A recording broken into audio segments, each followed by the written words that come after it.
Μόλις λοιπόν τελείωσε μια συνέντευξη με ένα σχολείο, βρετανικό σχολείο στο Βιετνάμ. Είχαμε ήδη πραγματοποιήσει άλλη συνέντευξη την περασμένη εβδομάδα και προχώρησα σε δεύτερη συνέντευξη σήμερα με τον επικεφαλής του Γυμνασίου Λυκείου. Μου εξήγησε αναλυτικά τις παροχές του σχολείου. Μιλάμε για έναν ρόλο ο οποίος θα είναι για 6 μήνες. Είναι η κάλυψη μιας γυναίκας που έχει φύγει με άδεια ή θα φύγει με άδεια μητρότητας και εγώ θέλω να καλύψω αυτόν τον ρόλο για 6 μήνες. Ο ρόλος ξεκινάει 1 Αυγούστου. Μου είπαν μόλις ότι οι καθηγητές πρέπει να φτάσουν 4 Αυγούστου, άρα το συμβόλαιο επισήμως ξεκινάει 1 Αυγούστου, αλλά πρακτικά μιλώντας θα φτάσουμε 4 Αυγούστου. Στη συνέχεια 6-7 Αυγούστου ξεκινάμε, παίρνουμε το κολλάι εκεί στο σχολείο και στις 13 Αυγούστου ξεκινάνε τα μαθήματα. Η νέα σχολική χρονιά δηλαδή στο Βιετνάμ. Αυτό θα κρατήσει, το συμβόλαιο συγκεκριμένα είναι μέχρι 22 Ιανουαρίου και στη συνέχεια επιστρέφει η καθηγήτρια που θα έχει πάρει άδεια μητρότητας και θα αποχωρήσω εγώ, τουλάχιστον αυτό είναι το πλάνο, το σχέδιο του σχολείου για το συγκεκριμένο ρόλο.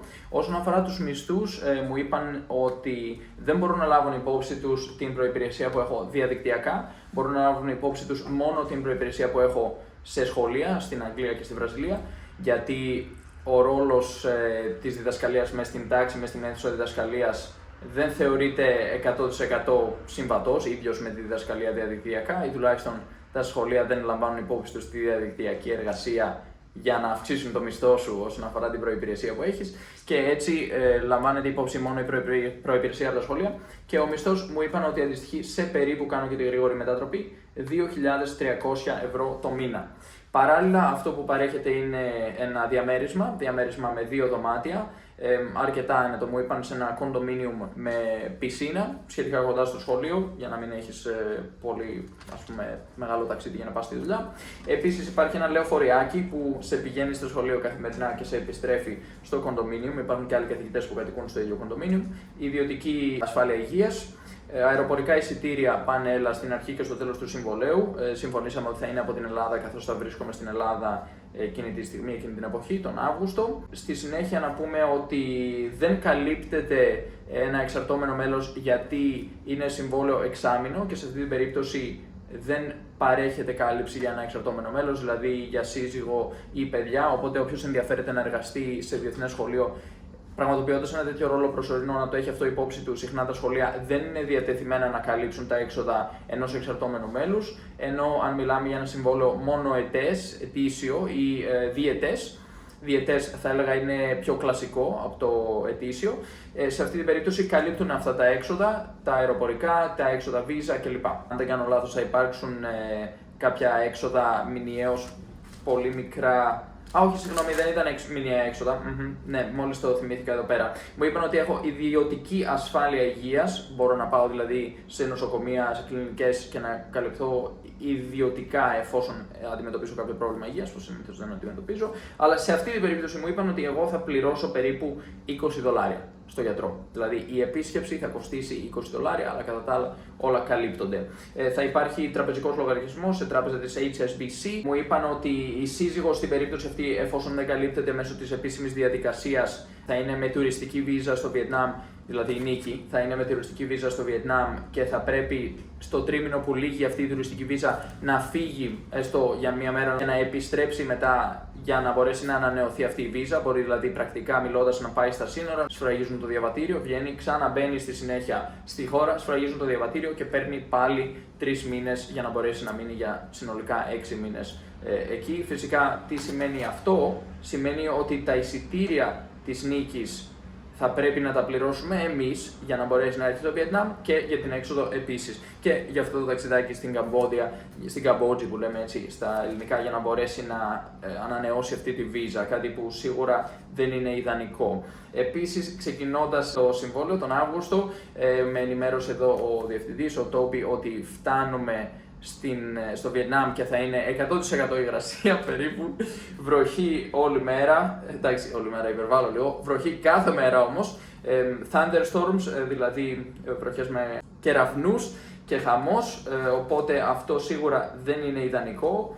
Οι πλησιέστερες παραλίες βρίσκονται περίπου 2 ώρες, υπάρχουν μετά και 3 με 4 ώρες ή απλώς πτήση για ένα 45 λεπτό, μου είπαν κάποια ονόματα εδώ πέρα. Hot Tram 2 ώρες, η πιο κοντινή παραλία ίσως που είναι έτσι πολύ ωραία. Moon 3 με 4 ώρες και πτήση για Phu Quan Fuquan για 45 λεπτά για να μπορέσεις να πας σε πιο ιδανικά μέρη για να κάνεις μπάνιο κλπ. Όσον αφορά τις υπόλοιπες λεπτομέρειες, εδώ πέρα μου είπε ο διευθυντής ότι μπορείς να χρησιμοποιείς λάπτοπ. Το σχολείο παρέχει ένα λάπτοπ που είναι ένα X1 ThinkPad που έχει και pen σαν το δικό μου, δηλαδή το Microsoft Surface Book, και μπορώ να γράφω. Το laptop θα είναι συνδεδεμένο με τον projector. Ο projector είναι συνδεδεμένος, από ό,τι φαίνεται, τέλος πάντων προβάλλει σε ένα πίνακα στο κέντρο της αίθουσας και μπορώ να γράψω τριγύρω από αυτό το πίνακα και υπάρχουν και άλλοι πίνακες μέσα στην αίθουσα. Υπάρχουν ατομικά θρανία για τους μαθητές και μπορούμε να τα ρυθμίσουμε, να τα αναδιαμορφώσουμε όπως θέλουμε ώστε να υπάρχει διαφορετικό σχήμα,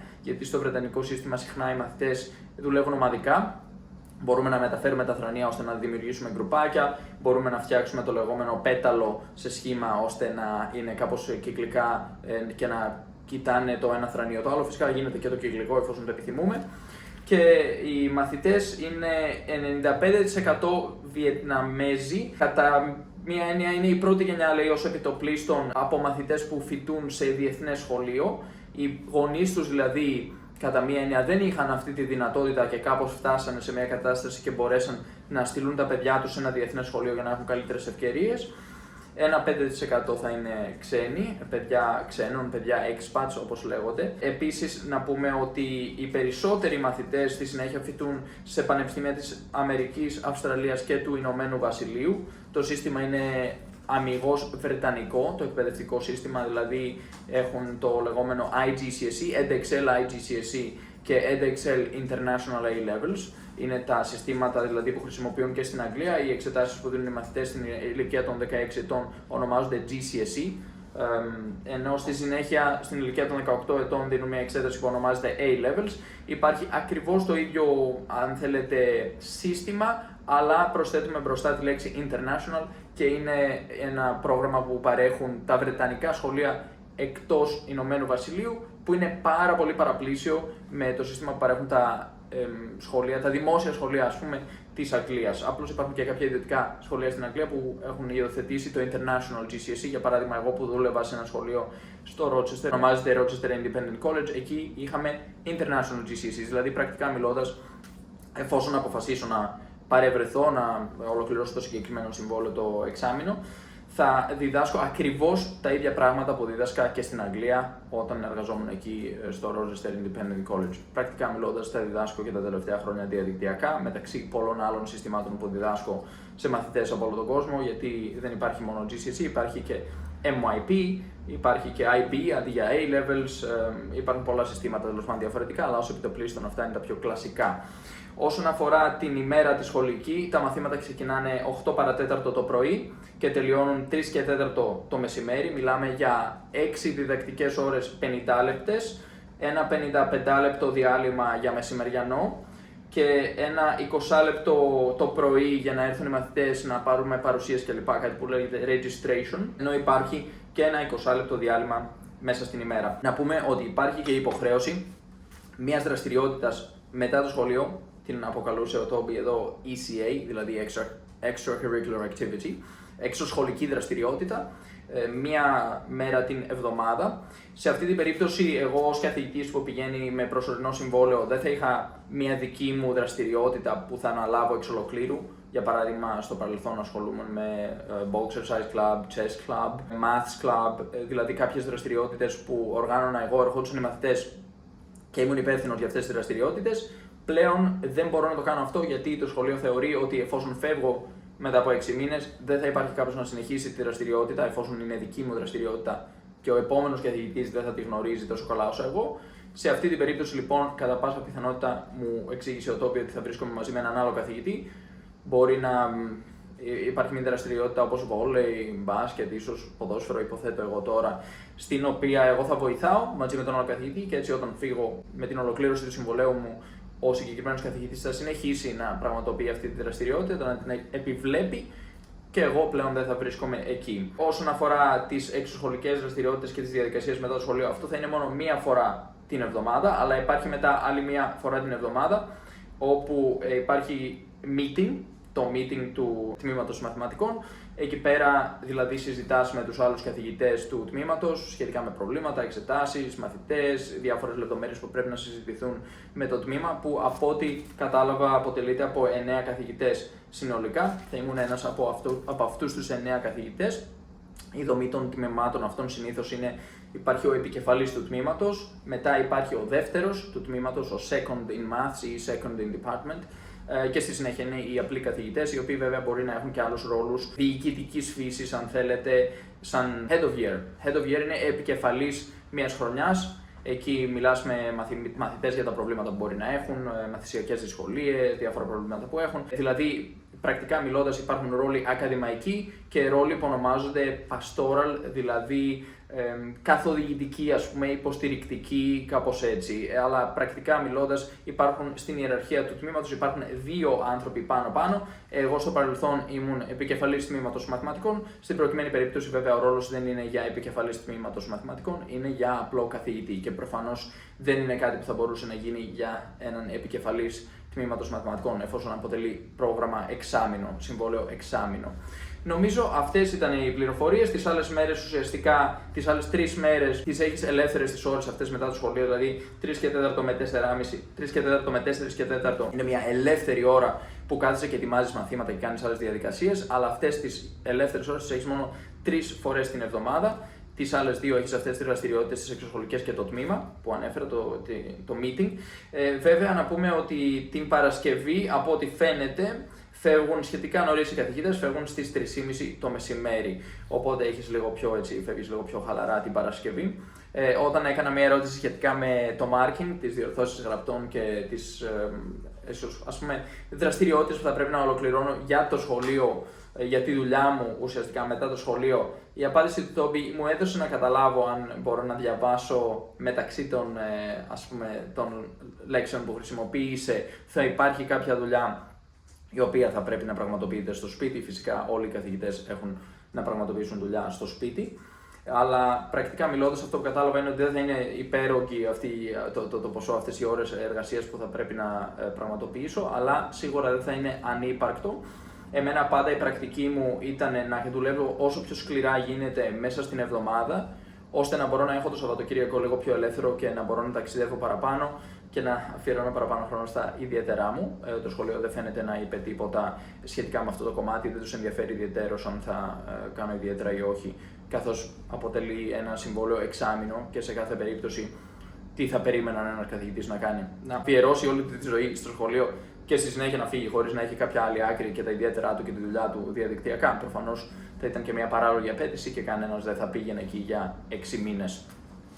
Νομίζω αυτές ήταν όλες οι πληροφορίες που είχαμε αυτή τη στιγμή από το σχολείο. Δεν υπάρχει κάτι άλλο εδώ εκτός από τις διακοπές που δεν ανέφερα προηγουμένως. Υπάρχουν κάποιες διακοπές, όπως είπαμε, το συμβόλαιο ξεκινάει, πρακτικά μιλώντας, φτάνουν οι καθηγητές 4 Αυγούστου, αλλά η διδασκαλία ξεκινάει 13 Αυγούστου και τελειώνει 22 Ιανουαρίου. Μέσα σε αυτό το διάστημα υπάρχουν οι εξής διακοπές, οι εξής αργίες. 1 Σεπτεμβρίου και 2 Σεπτεμβρίου, για να δούμε αν κολλάει και κανένα Σαββατοκύριακο εκεί για να γίνει κανένα τετράήμερο. 1 Σεπτεμβρίου και 2 Σεπτεμβρίου είναι Τρίτη και Τετάρτη. Δυστυχώς δεν είναι Σαββατοκύριακο, δεν προηγείται Σαββατοκύριακο για να κολλήσουν αυτές οι μέρες. Άρα 1 και 2 Σεπτεμβρίου. Στη συνέχεια υπάρχει μόνο μία μέρα τον Νοέμβριο, 24 Νοεμβρίου που πέφτει Τρίτη. Και τον Οκτώβριο υπάρχει μία εβδομάδα, τα λεγόμενα half terms. Στην Αγγλία κάθε 6 εβδομάδες. Στο εκπαιδευτικό σύστημα υπάρχουν διακοπές. Αυτό γίνεται γιατί θεωρούν ότι είναι καλό οι μαθητές να έχουν διάλειμμα από τα μαθήματα, γιατί αυτό τους κάνει πιο παραγωγικούς. Παρατήρησαν ότι σε χώρες όπως για παράδειγμα στην Ελλάδα και άλλες χώρες της Μέσης Ανατολής ή και παλαιότερα στην Αγγλία, στην Αμερική κλπ. Που είχαν αυτό το πρόγραμμα, αυτό το στυλ διακοπών, ας πούμε Ιούνιο με Αύγουστο για παράδειγμα, στη δική μας περίπτωση στην Ελλάδα. Αυτό σήμαινε ότι οι μαθητές είχαν πτώση των επιδόσεων κατά τη διάρκεια του καλοκαιριού, γιατί δεν ασχολούνταν με ακαδημαϊκής φύσης δραστηριότητες ως επιτοπλίστων, και στη συνέχεια με την επιστροφή τους στο σχολείο το Σεπτέμβριο η πτώση του επίπεδου ήταν αρκετά σημαντική και μάλιστα αφορούσε περισσότερο τα παιδιά που βρισκόνται σε οικογένειες, είναι από οικογένειες χαμηλότερης αγοραστικής δύναμης. Δηλαδή αυτό αδικούσε κατά μία έννοια κάποιες κοινωνικές ομάδες οι οποίες αντιμετωπίζουν οικονομικά προβλήματα και δεν είχαν τη δυνατότητα να παράσχουν στα παιδιά, στους μαθητές, οι οικογένειες οι ίδιες, κάποιες εξωσχολικές δραστηριότητες, μαθήματα, τέχνες, μουσική κλπ. Και έτσι αποφάσισαν να μειώσουν αυτές τις διακοπές, μοιράζοντας τις διακοπές μέσα στο σχολικό έτος. Έτσι, κάθε περίπου 6 εβδομάδες, 6-7 εβδομάδες υπάρχει το λεγόμενο half term. Για παράδειγμα, εδώ στο συγκεκριμένο σχολείο, 12 με 16 Οκτωβρίου είναι μια εβδομάδα διακοπών. Πρακτικά αυτό τι σημαίνει? Από 10 έως 18 Οκτωβρίου, μιλάμε για 8 μέρες διακοπών. Μετά στη συνέχεια το επόμενο half term συμπίπτει με τις διακοπές των Χριστουγέννων, οι οποίες είναι από τις 18 Δεκεμβρίου μέχρι 3 Ιανουαρίου. 18 Δεκεμβρίου μέχρι 3 Ιανουαρίου μιλάμε για 16 μέρες διακοπών και στη συνέχεια επιστροφή στο σχολείο μετά τον Ιανουάριο, στην αρχή του Ιανουαρίου, μετά τα Χριστούγεννα, ας πούμε, μετά τις διακοπές των Χριστουγέννων, που βέβαια εκεί φαντάζομαι δεν θεωρούνται διακοπές Χριστουγέννων, αλλά διακοπές άλλης φύσης. Δεν ρώτησα ακριβώς πώς τις αποκαλούν στο Βιετνάμ. Αλλά στη συνέχεια για το συγκεκριμένο συμβόλαιο, η συνέχεια του συμβολέου θα ήταν από την επιστροφή στο σχολείο 4 Ιανουαρίου μέχρι 22 Ιανουαρίου. Δηλαδή, πρακτικά μιλώντας, μιλάμε για 1, 2, 3 εβδομάδες διδασκαλίας στο τέλος. Δηλαδή, πρακτικά μιλώντας, εκεί γυρνάς στο σχολείο, διδάσκεις και ταυτόχρονα είσαι σε διαδικασία ετοιμασίας για να φύγεις από τη χώρα, καθώς το συμβόλαιο θα λήξει τώρα τέλος Ιανουαρίου και δεν σου επιτρέπουν να συνεχίσεις να μένεις στη χώρα, εκτός αν βγεις από τη χώρα και ξαναμπείς με τουριστική βίζα. Γιατί αυτή είναι η όρη της συγκεκριμένης βίζας, που από ό,τι κατάλαβα αποκαλείται όχι ακριβώς προσωρινή άδεια παραμονής και εργασίας, γιατί το συμβόλαιο είναι πολύ μικρού μήκους, μικρής διάρκειας, 6 μηνών, αλλά παίρνεις μια βίζα που ονομάζεται Business Multi-Entry. Άρα είναι κάποιο είδους επαγγελματική βίζα που καλύπτει πολλών ειδών επαγγέλματα μικρής διάρκειας πιθανώς, assignments, ας πούμε, project που μπορεί να πρέπει κάποιος να πραγματοποιήσει και δεν καλύπτει αυτό το χρονικό διάστημα νομικά τον άνθρωπο ο οποίος θα βγάλει αυτή τη βίζα, οπότε δεν βγάζεις την προσωρινή βίζα. Βγάζεις μια business multi-entry, τέλος πάντων. Δεν βγάζεις αυτή τη βίζα με την άδεια παραμονής που κανονικά βγάζει ένας καθηγητής εκεί πέρα με ένα διετές συμβόλαιο, ετήσιο συμβόλαιο. Εσύ σε πρώτη φάση μιλάς με τους διευθυντές του σχολείου, τους επικεφαλείς κλπ. Ενώ σε δεύτερο στάδιο πρέπει να υπογράψεις συμβόλαιο, να μιλήσεις με τη γραμματιακή υποστήριξη, το HR τέλος πάντων, και σου ξεκαθαρίζουν ακριβώς ποιοι είναι οι όροι του συμβολαίου, πόσο θα πληρώνεις, πού, όλες τις λεπτομέρειες, το ιδιωτικό πλάνο υγείας, ιδιωτική ασφάλεια υγείας και λοιπές λεπτομέρειες. Αυτές τις τακτοποιεί το HR department και όπως μου εξήγησε ο Τόπι προηγουμένως, θα έρθουν σε επικοινωνία μαζί μου σύντομα μέσα στις επόμενες 2 με 3 ημέρες. Τώρα θέλω πολύ γρήγορα να δω ποιος είναι ο βασικός μισθός και ο μέσος μισθός στο Βιετνάμ, για να μπορέσουμε να κάνουμε μια σύγκριση, για να καταλάβουμε ότι εδώ μιλάμε για ένα διεθνές σχολείο στο Βιετνάμ, το οποίο πληρώνει έναν καθηγητή 2.300 ευρώ, αν θέλετε να το κάνουμε σε δολάρια, γιατί βλέπω και ο βασικός μισθός εμφανίζεται σε δολάρια, 2.650 δολάρια, ενώ από ό,τι φαίνεται εδώ ο βασικός μισθός στο Βιετνάμ μόλις ανέβηκε και έφτασε τα 200 δολάρια. Δηλαδή μιλάμε για περίπου 12 βασικούς μισθούς, κάτι που μου θυμίζει και τον ρόλο μου στο Rio de Janeiro, υπήρχε κάτι αντίστοιχο και εκεί. Θυμάμαι ότι το εργατικό δυναμικό της ομάδας του καθαρισμού του σχολείου, ομάδας καθαριότητας, έτσι μιλούσαμε με τους ανθρώπους εκεί και είχα αντιληφθεί ότι βγάζαν 1.000 ρεάις, ενώ εμείς οι καθηγητές από το εξωτερικό, οι καθηγητές από την Αγγλία για παράδειγμα, βγάζαμε 10.000 ρεάις, δηλαδή βγάζαμε 10 φορές το μισθό που κέρδιζε ένας άνθρωπος που καθάριζε στο σχολείο. Και στη συνέχεια είχαμε και ιδιωτική ασφάλεια υγείας και διαμέρισμα. Όπως καταλαβαίνετε, μιλάμε για μια τεράστια ανισότητα σε αυτό το πλαίσιο, το οποίο μπορεί να μην το αντιληφθείς πριν φτάσεις, αλλά όταν φτάσεις σίγουρα το αντιλαμβάνεσαι. Και κατά μία έννοια αυτά τα σχολεία σε έχουν λίγο στα όπα κιόλας, γιατί συχνά είσαι απαραίτητος για αυτά τα σχολεία και αν φύγεις μετά είναι πολύ δύσκολο να σε αντικαταστήσουν, γιατί πρέπει να μπουν σε μια διαδικασία να πραγματοποιήσουν συνεντεύξεις όπως έκανε τώρα ο συγκεκριμένος άνθρωπος μαζί μου. Πρέπει να παλέψουν κατά μία έννοια για να βρουν αυτό το ανθρώπινο δυναμικό το οποίο μετακινείται σε όλο τον κόσμο. Καμιά φορά βρισκόμαστε σε μια δύσκολη κατάσταση, ας πούμε στην Ελλάδα, οι καθηγητές, και θεωρούμε ότι δεν υπάρχουν ευκαιρίες. Και ταυτόχρονα στην πραγματικότητα υπάρχουν σχολεία που παλεύουν για να σε προσλάβουν στο δικό τους σχολείο, γιατί είναι πολύ δύσκολο να ανταγωνιστούν τα σχολεία που υπάρχουν σε όλο τον κόσμο. Από τη στιγμή που υπάρχουν σχολεία, για παράδειγμα, το συγκεκριμένο σχολείο πληρώνει 2.300 ευρώ. Θα μπορούσα να εργαστώ σε ένα σχολείο στο Ντουμπάι που θα μου έδινε 3, 4, 5.000 ευρώ. Γιατί να πάω συγκεκριμένα στο Βιετνάμ? Οπότε εκεί καταλαβαίνετε ότι υπάρχει ανταγωνισμός μεγάλος όλο τον κόσμο. Τα σχολεία που πληρώνουν καλύτερα, γενικά μιλώντας, βρίσκονται στη Σιγκαπούρη και στο Χονγκ Κονγκ. Βέβαια και το κόστος ζωής εκεί είναι υψηλό, αλλά στο παρελθόν που είχα ψάξει για παραπλήσιους ρόλους είχα συναντήσει για παράδειγμα μισθούς που φτάναν τα $100,000 το χρόνο στο Canadian International School of Hong Kong για παράδειγμα. Και άλλα στη Σιγκαπούρη, για παράδειγμα, που υπήρχε και ένας καθηγητής πολύ γνωστός, ο Άντριου Χάλαμ, ο οποίος εργάστηκε εκεί για περίπου 10 χρόνια και πλέον είναι εκατομμυριούχος, επένδυσε τα χρήματά του σε passive index funds, έχει γράψει πολλά βιβλία, Millionaire Teacher και άλλα πολλά βιβλία που βοηθάνε καθηγητές από το εξωτερικό και από διεθνή σχολεία να καταλάβουν πώς μπορούν και αυτοί να κάνουν το ίδιο. Φυσικά εργαζόμενοι σκληρά σε σχολεία όπου πληρώνουν πολύ καλά, μαζεύοντας ένα μεγάλο μέρος του μισθού τους στην άκρη, βάζοντας στην άκρη ένα μεγάλο κομμάτι του μισθού τους μηνιαίως και επενδύοντας αυτό το μισθό σε παθητικούς δείκτες, ώστε να καταφέρουν σε βάθος χρόνου το πορτοφόλιό τους, το χαρτοφυλάκιό τους νομίζω ονομάζεται στα ελληνικά, να φτάσει ένα συγκεκριμένο ποσό που θα τους επιτρέψει να συνταξιοδοτηθούν, γιατί αυτό είναι ένα κομμάτι που απασχολεί πολλούς ανθρώπους. Σε αυτά τα σχολεία λένε και εγώ πώς θα τα καταφέρω να βγω στη σύνταξη. Εκεί πρέπει ο ίδιος ο καθηγητής να είναι υπεύθυνος και να αντιληφθεί ότι είναι δική του ευθύνη από τη στιγμή που βρίσκεται σε ένα μέρος όπου το κόστος ζωής είναι πολύ χαμηλό και συγκεκριμένα μπορούμε να δούμε Βιετνάμ για παράδειγμα average monthly cost, ωραία, πολύ γρήγορα. Expenses.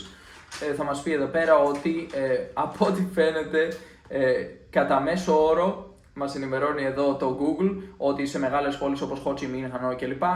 Λέει ότι τα έξοδα είναι $800 με $1.500 και πάνω το μήνα. Φυσικά φαντάζομαι ότι αυτό καλύπτει και το ενίκιο γι' αυτό, οπότε να βάλουμε και το ενίκιο για να καταλάβετε τι σας δίνει επιπρόσθετα ένα διεθνές σχολείο μαζί με το ενίκιο. Το ενίκιο διαφέρει πολύ, αλλά για 2 δωμάτια που είναι το συγκεκριμένο σχολείο, οι παροχές του συγκεκριμένου σχολείου, από ό,τι φαίνεται το μέσο κόστος, και δεν ξέρω αν είναι τόσο ακριβές, αλλά εδώ αυτά βγάζει το Google αυτή τη στιγμή, λέει ότι είναι στο κέντρο ένα διαμέρισμα κοστίζει από $700 μέχρι $1.200. Βέβαια εδώ κάποιος θα λέει πώς γίνεται να βγάζει ένας άνθρωπος βασικό μισθό $200 και το ενίκιο να είναι $700 με $1.200. Το αντιλαμβανόμαστε ότι υπάρχουν πολλοί άνθρωποι οι οποίοι ζορίζονται πάρα πολύ οικονομικά σε αυτές τις χώρες και ο βασικός μισθός, αν θέλετε, είναι κάπως ενδεικτικός. Όσοι βγάζουν απλώς βασικό μισθό πασχίζουν για να τα βγάλουν πέρα, βρίσκονται σε διαμερίσματα πολύ εκτός του κέντρου, πολύ μακριά και μικρότερα διαμερίσματα, ένα μικρό στούντιο. Στη Βραζιλία πολύ συχνά μένουν σε φαβέλα για να είναι πιο οικονομικό, γιατί πολλοί νομίζουν ότι στη φαβέλα είναι μόνο άνθρωποι από εξαιρετικά χαμηλή κοινωνική τάξη που δεν μπορούν ούτε να έχουν, ας πούμε, τοίχους κανονικούς και ζουν σε τσιμεντένια σπίτια, αλλά στην πραγματικότητα δεν συμβαίνει αυτό. Πολλοί άνθρωποι μετακομίζουν στις φαβέλες για να μειώσουν τα έξοδά τους, όπως κάνουν πολλοί άνθρωποι σε ευρωπαϊκές πόλεις, σε ευρωπαϊκές χώρες, στην Ελλάδα ακόμη, που λένε δεν βγαίνω πέρα στο κέντρο της Θεσσαλονίκης, στο κέντρο της Αθήνας, θα πάω και θα μετακομίσω μακριά, θα παίρνω το μετρό κάθε μέρα, θα παίρνω το λεωφορείο κάθε μέρα και θα πηγαίνω στη δουλειά μου και θα επιστρέφω. Και έτσι γλιτώνω ένα μεγάλο μέρος των εξόδων μου. Το ίδιο κάνουν αυτοί οι άνθρωποι. Πιθανώς για αυτούς τους ανθρώπους τα έξοδα να βρουν κάπου πολύ πολύ μακριά $100 με $200 διαμέρισμα. Πιθανώς. Αλλά σε κάθε περίπτωση καταλαβαίνετε ότι σε αυτό το συμβόλαιο ένας άνθρωπος που θα εργαστεί στο σχολείο γλιτώνει και ένα έξοδο $700 έως $1.200 το μήνα και θα έχει ένα εξαιρετικό διαμέρισμα σε ένα καλό κοντομίνιο με πισίνα και παροχές. Αυτό εδώ φαντάζομαι το ποσό που αναφέραμε προηγουμένως δεν λαμβάνει υπόψη του και τις παροχές αυτές, γιατί μιλάει μόνο για ένα διαμέρισμα με 2 δωμάτια. Άρα αντιλαμβάνεστε ότι οι παροχές είναι εξαιρετικές και γι' αυτό πολλοί καταλήγουν να μένουν σε αυτά τα σχολεία για πολλά χρόνια. Όπως ανέφερε προηγουμένως ο Τόμπι στη συνέντευξη, είπε ότι υπάρχουν πολλοί καθηγητές που βρίσκονται εκεί για 9 και 10 χρόνια και είναι πολύ χαρούμενοι, πολύ ευτυχισμένοι με τις παροχές και δεν θέλουν να αλλάξουν τίποτα. Έχουν καλό κλίμα, για όσους τους αρέσει η υγρασία και δεν έχουν πρόβλημα με την υγρασία, για όσους θέλουν να μαζέψουν χρήματα, να βάλουν χρήματα στην άκρη, πιθανώς το σχολείο να καλύπτει και τη φοιτηση των παιδιών στο σχολείο και έτσι να έχουν πολύ ψηλό επίπεδο φοιτηση τα παιδιά, με προοπτικές να σπουδάσουν με υποτροφία ενδεχομένως στις ΗΠΑ, στο Ηνωμένο Βασίλειο, στην Αυστραλία. Και λένε γιατί να φύγω από εδώ, έχω το σπίτι μου, έχω την ασφάλειά μου, το σχολείο με πληρώνει, θα βάζουν και κάποια χρήματα στην άκρη μηνιαίως, ετησίως, γιατί αυτά καλύπτουν, αν θέλετε, και την σύνταξή τους. Υπάρχουν κάποια συντάξιμα σε αυτά τα σχολεία που δεν είναι ακριβώς σύνταξη, αλλά είναι εισφορές που στο τέλος επιστρέφονται στους καθηγητές. Ρώτησα προηγουμένως στη συνέντευξη αυτό και ο Τόμπι μου είπε ότι στη δική σου περίπτωση δεν θα συμβεί γιατί είναι πολύ μικρού μήκους το συμβόλαιο και έτσι, μικρής διάρκειας, 6 μηνών. Δεν παρέχεται αυτό, δεν γίνονται κρατήσεις σε αυτό το συμβόλαιο. Έτσι, σε άλλους καθηγητές που μένουν εκεί για 1 χρόνο, 2 χρόνια, 3 χρόνια κλπ. Αυτές οι κρατήσεις συσσωρεύονται και στο τέλος τις παίρνεις πίσω. Τις προάλλες πραγματοποίησα συνέντευξη με ένα σχολείο στο Ντουμπάι, όπου εκεί οι κρατήσεις αντιστοιχούσαν σε 3/4 ενός μηνιαίου μισθού ετησίως. Πρακτικά μιλώντας, πολύ χονδρικά, κάθε χρόνο κρατάνε περίπου 3.000 ευρώ από το μισθό σου στην άκρη. Έτσι, μετά από, για παράδειγμα, 10 χρόνια διδασκαλίας εκεί στο Ντουμπάι, σου δίνουν στο χέρι 30.000 ευρώ φεύγοντας. Συν τα χρήματα που έχεις προφανώς βάλει στην άκρη, βέβαια δεν είναι και τόσο προφανές για όλους, κάποιοι δεν το κάνουν αυτό, αλλά πολλοί άνθρωποι θα έχουν καταφέρει μετά από 10 χρόνια στο Ντουμπάι να έχουν βάλει στην άκρη από 10 έως 20-30 χιλιάδες. Γιατί αν έχεις ένα μισθό 4.000 ευρώ το μήνα και έχεις κάλυψη διαμονής και παροχές από το σχολείο, ιδιωτική ασφάλεια, υγείας κλπ. Κάποιος θα έλεγε ότι είναι πολύ λογικό να καταφέρει να μαζέψει και 2.000 στην άκρη το μήνα, να βάλει 2.000 στην άκρη και να έχει έτσι αποταμίευση που αντιστοιχεί σε 20.000 ευρώ το χρόνο. Θα μπορούσε να γίνει. Άρα, σε αυτή την περίπτωση, κάποιος μετά από 10 χρόνια π.χ. στο Ντουμπάι θα μπορούσε να έχει βάλει στην άκρη 20.000 και να πάρει και άλλα 30 από το σχολείο και έτσι να έχει στην άκρη 50.000 ευρώ μετά από 10 χρόνια εργασίας εκεί. Αυτό θα μπορούσε κάποιος να πει ότι αντιστοιχεί στην σύνταξη, στα συντάξιμα, γιατί στη συνέχεια μπορεί να επενδυθεί αυτό το ποσό σε έναν παθητικό δείκτη και να μπορέσει να έχει πρόσβαση σε μια σύνταξη και σχετικά νωρίς, εφόσον το επιθυμεί ο καθηγητής και έχει κάνει τις σωστές κινήσεις. Στην Αγγλία υπάρχει η δυνατότητα να πληρώνει σε Voluntary National Insurance Contributions, που είναι, ας πούμε, οικειοθελής πληρωμή για κάλυψη ενσύμων στο Ηνωμένο Βασίλειο, που οδηγεί στη συνέχεια σε δημόσια σύνταξη. Στη βασική δημόσια σύνταξη της Αγγλίας, που αντιστοιχεί σε περίπου 700 με 800 ευρώ μηνιαίως, πληρώνεις ένα ποσό μηνιαίως που είναι περίπου 90 με 100 ευρώ και στη συνέχεια θα πάρεις σύνταξη όταν κλείσεις τα 67 χρόνια ηλικίας. Δηλαδή, εσύ θα πληρώνεις και περίπου με βάση κάποιους υπολογισμούς που έχω πραγματοποιήσει στο παρελθόν, θα πάρεις πίσω όλα τα χρήματα που έχεις δώσει μέσα σε περίπου 3 χρόνια. Τα πρώτα 3 χρόνια που θα βρίσκεσαι σε σύνταξη, θα έχεις συνταξιοδοτηθεί, θα έχεις πάρει όλα τα χρήματα πίσω και στη συνέχεια θα συνεχίσεις να παίρνεις χρήματα, βασική σύνταξη Αγγλίας, από πρακτικά μιλώντας από τα 70 και μετά. Όλα αυτά θα είναι κέρδος για τους ανθρώπους που έχουν κάνει και αυτή την κίνηση. Είναι σημαντικό να σκεφτόμαστε και το μέλλον. Είναι σημαντικό να έχουμε υπόψη μας ότι θα χρειαστεί κάποια στιγμή ένα κομπόδεμα, θα χρειαστεί γιατί και η διδασκαλία δεν είναι ένα επάγγελμα που είναι ξεκούραστο. Σίγουρα είναι κάτι που επιβαρύνει τους ανθρώπους με το άγχος και τα κύματα που έρχονται, εξεταστική περίοδος, άγχος μαθητών, άγχος καθηγητών, στρες του επαγγέλματος, και σε καμία περίπτωση δεν θεωρώ ιδανικό και χαλαρό το επάγγελμα όπως κάποιοι φαντάζονται, ότι οι καθηγητές, ίσως έχοντας στο μυαλό τους ένα κάπως παροχημένο πλάνο, εικόνα της διδασκαλίας από παλιά, με καθηγητές να μπαίνουν στην αίθουσα και να λένε ανοίξτε το βιβλίο σας στη σελίδα 13 και διαβάστε, και απλώς οι μαθητές διαβάζουν. Είναι πολύ πιο απαιτητικό, ιδίως στο εκπαιδευτικό πρόγραμμα της Αγγλίας και ιδίως στα διεθνή σχολεία στο εξωτερικό, καθώς αν δεν αποδίδεις, ευλόγως οι γονείς θα πούν αυτός ο καθηγητής δεν αποδίδει, γιατί υπάρχει αυτός ο καθηγητής μέσα στην αίθουσα διδασκαλίας με το παιδί μου, πληρώνω τόσα χρήματα για να φοιτήσει το παιδί μου στο σχολείο, θέλω υψηλότερο επίπεδο υπηρεσίες. Έτσι, αυτό αυξάνει τις απαιτήσεις, που αυξάνει το στρες και τις επιπτώσεις που μπορεί να έχει οι εργασιακές συνθήκες και το εργασιακό περιβάλλον στους καθηγητές που εργάζονται σε αυτά τα σχολεία. Έτσι, σίγουρα είναι ιδανικό αν μπορέσουν αυτοί οι καθηγητές στα διεθνή σχολεία και γενικότερα σε όλα τα σχολεία του κόσμου να πάρουν σύνταξη λίγο νωρίτερα, καθώς το στρες του εργασιακού περιβάλλοντος δεν θα τους επιτρέψει να μπορέσουν να αποδώσουν με τον ίδιο τρόπο. Δηλαδή, ένας καθηγητής που είναι άνω των 60 ετών σίγουρα θα έχει βιώσει μερικές δεκαετίες στρες, πίεσης στο εργασιακό περιβάλλον, και ιδανικά σε πολλές από αυτές τις χώρες, για να καταλάβετε, δεν επιτρέπουν σε έναν καθηγητή να πάρει βίζα για να πάει να εργαστεί ως καθηγητής αν είναι άνω των 60 ετών. Και αυτό μπορεί σε εμάς να φαντάζει ανήκουστο, άδικο, αλλά για αυτές τις χώρες είναι αυτονόητο. Οπότε, όπως καταλαβαίνετε, πρέπει να γίνει μια καλή ετοιμασία, καλός σχεδιασμός για αυτό το σενάριο. Κάποιοι μπορεί να θέλουν να αγοράσουν ένα διαμέρισμα κάπου, κάποιοι θέλουν να επενδύσουν σε παθητικούς δείκτες, άλλοι θέλουν να έχουν εξασφαλίσει μια κρατική σύνταξη από ένα άλλο κράτος, όπως για παράδειγμα το Ηνωμένο Βασίλειο, εφόσον είναι από εκεί οι καθηγητές και υπάρχει αυτή η δυνατότητα. Και άλλοι μπορεί να επενδύσουν σε κάτι άλλο, μια επιχείρηση, να ανοίξουν ένα μικρό εστιατόριο, δεν ξέρω, οτιδήποτε θέλουν να κάνουν. Απλώς ήθελα να ξεκαθαρίσω ότι σίγουρα δεν είναι ρόδινο όλο αυτό το πλαίσιο, αλλά σε κάθε περίπτωση είναι πολύ καλύτερο από τις συνθήκες που έχει ένας καθηγητής, για παράδειγμα, που δουλεύει σε δημόσιο σχολείο στην Αγγλία, που δεν έχει κάλυψη ιδιωτική ασφάλεια υγείας, δεν έχει το σπίτι καλυμμένο, δεν έχει κάπως πιο άνετες εργασιακές συνθήκες, έχει πολύ στρες, πολύ παραπάνω τρέξιμο από τις συνθήκες στα διεθνή σχολεία. Και παρόλη την πίεση που αναφέρω εγώ για τα διεθνή σχολεία, ένας άνθρωπος που φεύγει από ένα δημόσιο σχολείο του Ηνωμένου Βασιλείου, το ξέρω γιατί έχω ζήσει παραβλήσεις συνθήκες, φεύγοντας και πηγαίνοντας σε ένα διεθνές σχολείο του εξωτερικού, θα πει δεν υπάρχει καμία πίεση, όλα είναι χαλαρά.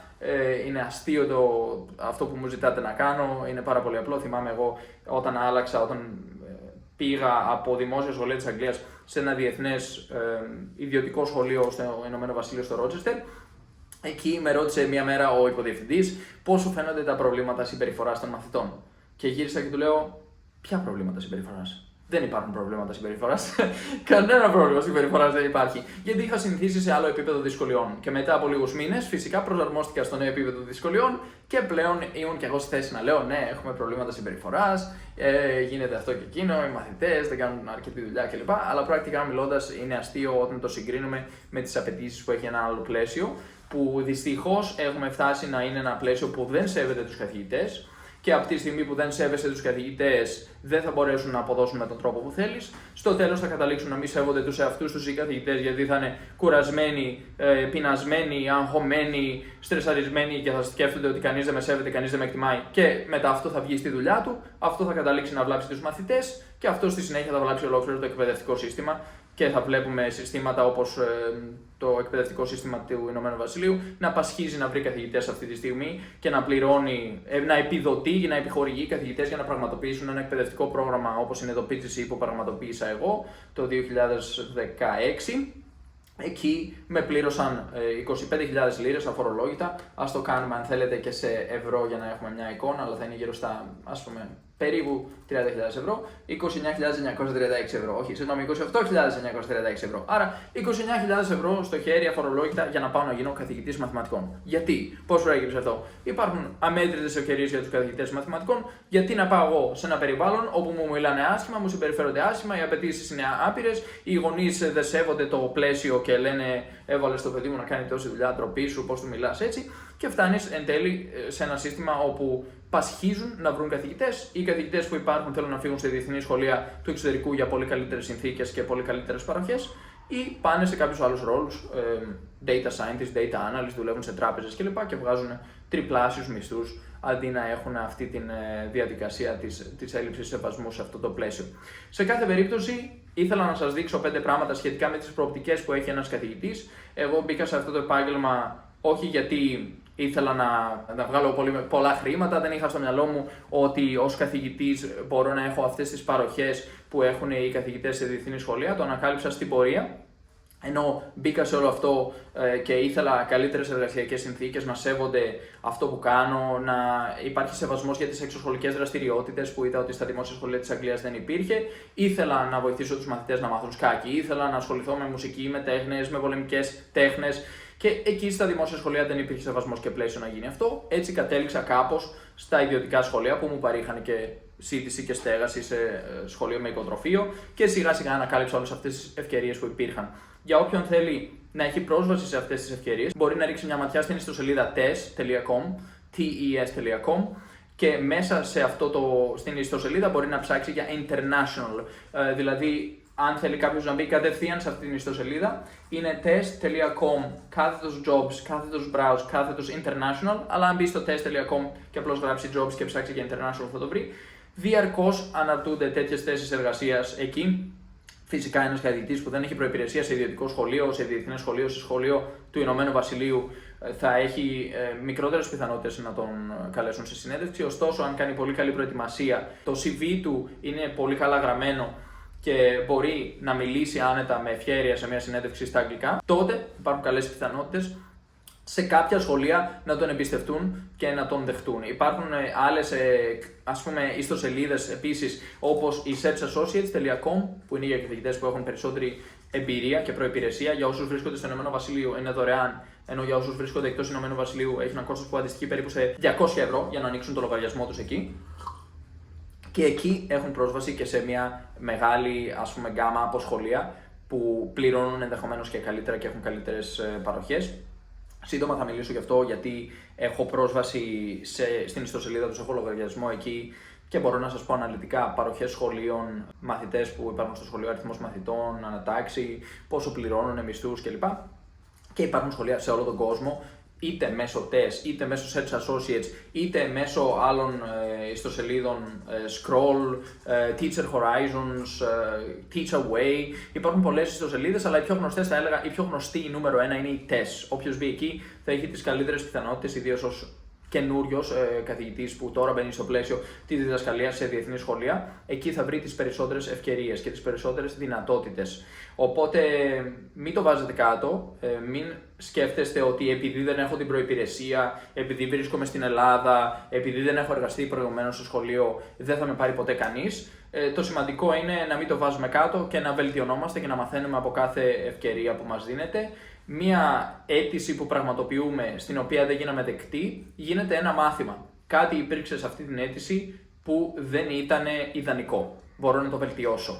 Ιδανικά, αυτό που θέλουμε να κάνουμε είναι από κάθε αίτηση να παίρνουμε κάτι. Μπορούμε να ρωτάμε το σχολείο, για παράδειγμα, μπορείτε να μου δώσετε κάποιες πληροφορίες σχετικά με το γιατί δεν έγινε δεκτή η αίτησή μου.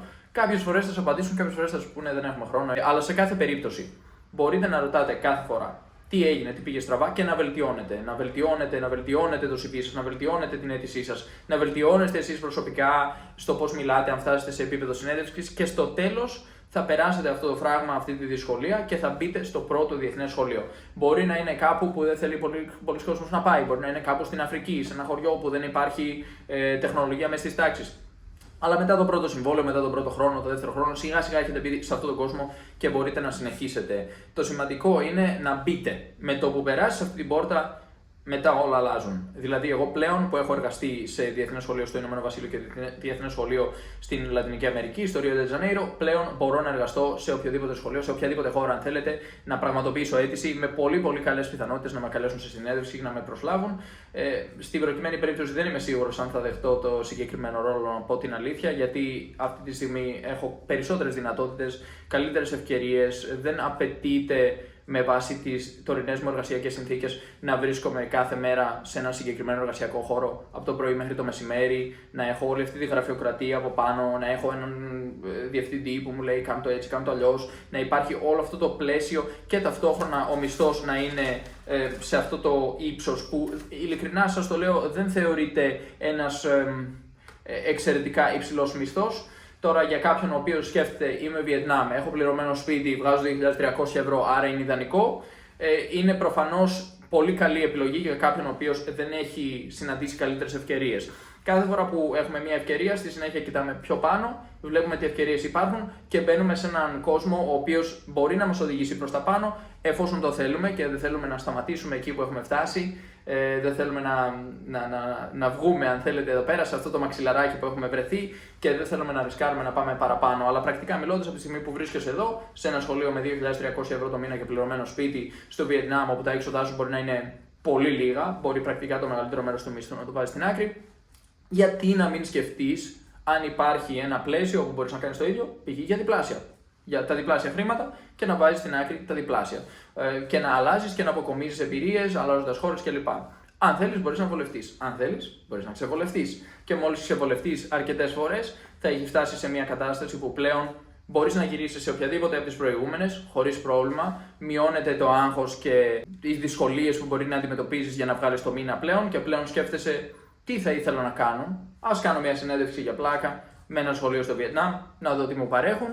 Και άμα θέλω θα πάρω τη δουλειά, αν όχι έχω πολλές άλλες ευκαιρίες, οπουδήποτε στον κόσμο, μπορώ να περιμένω του χρόνου να προκύψει μια άλλη ευκαιρία κάπου αλλού, ενώ ταξιδεύω και εργάζομαι διαδικτυακά και να πάω για παράδειγμα για 3 μήνες, εφόσον προκύψει κάπου επειγόντως, για να μην έχω να μείνω εκεί πέρα, να μην πρέπει να είμαι υποχρεωμένος να μείνω σε ένα μέρος για 6 μήνες συνεχόμενα, που εμένα μπορεί να μου φαίνεται πολύ αυτό, για παράδειγμα. Σε κάθε περίπτωση, ήθελα να σας ανοίξω ένα παράθυρο σε αυτόν τον κόσμο, να σας δείξω τι υπάρχει από πίσω. Πιστεύω ότι υπάρχει τεράστια έλλειψη πληροφόρησης όσον αφορά τις εργασιακές συνθήκες καθηγητών σε διεθνή σχολεία. Πιστεύω ότι υπάρχουν άλλοι Έλληνες που γνωρίζουν πολλά για το συγκεκριμένο αντικείμενο και δεν έχει τύχει να μιλήσουν, δεν είχαν την ευκαιρία να μιλήσουν. Αν αυτή τη στιγμή παρακολουθεί το βίντεο και έχει καταφέρει να φτάσει μέχρι αυτό το σημείο κάποιος που αρχικά τον συγχαίρω, αλλά αν είναι κάποιος ο οποίος εργάζεται σε διεθνές σχολείο και γνωρίζει κάποια πράγματα παραπάνω συγκεκριμένα για τη χώρα που εργάζεται και θέλει να μοιραστεί πληροφορίες μαζί μας, τον προσκαλούμε να μας στείλει ένα email στο hello@hahanumbers.com για να μπορέσουμε να μεταφέρουμε αυτές τις πληροφορίες και γιατί όχι να πραγματοποιήσουμε και μια κλήση μαζί που θα μοιραστούμε εδώ πέρα με τους ανθρώπους που μας παρακολουθούν για να μπορέσουν να καταλάβουν ποιες ευκαιρίες υπάρχουν. Γνωρίζω ότι υπάρχουν πολλοί εκπαιδευτικοί στην Ελλάδα που αυτή τη στιγμή δυσκολεύονται πολύ και θεωρούν ότι οι συνθήκες είναι πολύ δύσκολες και δεν έχουν αντιληφθεί πόσες δυνατότητες υπάρχουν για εκπαιδευτικούς. Νομίζω ότι ήρθε η ώρα να καλύψουμε περισσότερες θέσεις από αυτές που υπάρχουν στον κόσμο. Όχι μόνο οι Αμερικάνοι, οι Βρετανοί, οι Γάλλοι, οι Καναδοί και οι άνθρωποι που παραδοσιακά καλύπτουν αυτές τις θέσεις, αλλά γιατί όχι να υπάρξουν και μερικοί Έλληνες οι οποίοι επιθυμούν να το πραγματοποιήσουν και να ζήσουν αυτόν τον τρόπο ζωής, που είναι υπέροχος κατά τη γνώμη μου και σου ανοίγει τα μάτια και σε κάνει περισσότερο πολίτη του κόσμου και μπορείς να αποκομίσεις πολλά εφόσον το επιθυμείς πριν επιστρέψεις στην Ιθάκη σου, εφόσον η Ιθάκη σου βρίσκεται στην Ελλάδα ή οπουδήποτε αλλού βρίσκεται, εσύ σε κάθε περίπτωση θα έχεις αποκομίσει πολλά από το ταξίδι και αυτό είναι το πιο σημαντικό. Όπως γνωρίζουμε, παραδοσιακά οι Έλληνες έχουμε αντιληφθεί τόσο ο λαός μας όσο και οι ποιητές μας ότι η αξία βρίσκεται στο ταξίδι και όχι στον προορισμό. Να είστε καλά, καλή συνέχεια και θα χαρούμε να τα πούμε στο επόμενο βίντεο. Γεια σας.